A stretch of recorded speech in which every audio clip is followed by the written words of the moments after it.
In this episode, one of the world's most cutting-edge factories. Behind me is one of the largest hydraulic stamping presses in North America. It's actually 7 stories high.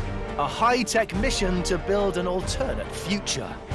It's an absolutely brilliant piece of engineering, and suddenly, science fiction isn't tomorrow, it is today.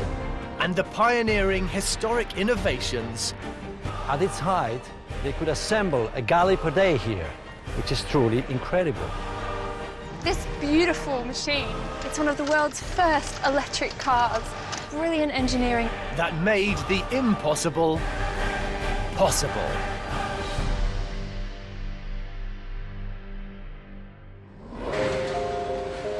But how can you turn sheet aluminium into car body parts quickly and accurately enough to make production cost-effective? It would be an impossible problem without one of history's most successful innovators.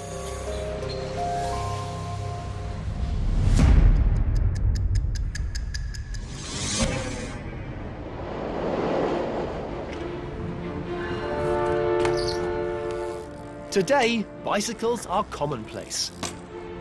But when they first appeared, they were strictly the playthings of the rich. Historian Chris Sweet is on the trail of the innovation that transformed the cycling world.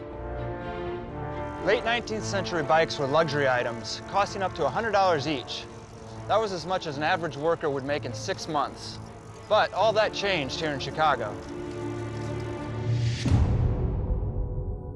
And the man behind the bike revolution was entrepreneur Adolf Schöninger. After losing his toy business in the Great Fire of Chicago in 1871, Schöninger was determined to recover. And the growing popularity of bikes looked like a promising avenue to pursue. However, early metal bicycles were all manufactured using the same basic process, a technique Schöninger was keen to improve. Traditional method of making bicycle components was known as drop forging. It involved taking a chunk of metal and heating it till it was malleable, like this chunk of clay, and forging it into shape by repeated pounding. It was a long, labor-intensive, and expensive process. That is what Schöninger wanted to change. And this is what he did. He came up with an industrial press to shape cold steel. Imagine the sandwich maker is our press. We put in the sheet of cold steel, press it,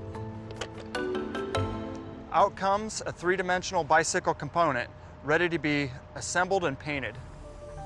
By pressing components instead of forging them, Schöninger's Western Wheel Works was able to slash the price of its bicycles, making them accessible to the general public. This is an original 1898 Crescent number 18, made by Western Wheel Works. If we look closely, you can see the parts on this bike that would have been stamped. The seat tube junction here would have been a stamped part, as well as the crank hanger down here, the head tube, even the handlebars and the pedals would have been stamped. Initially, Schöninger was only stamping a few parts of the bicycle, but it only took 5 years before he was stamping every part that he could. Soon, Schöninger's business was turning out 70,000 bikes a year, with markets as far away as Europe. And as other manufacturers followed suit, Chicago became the bike capital of the world. It was an amazing jump in engineering. Schöninger's innovations soon led the way to cheaper bikes, and his methods were picked up and used by Henry Ford and other pioneers of the automotive industry.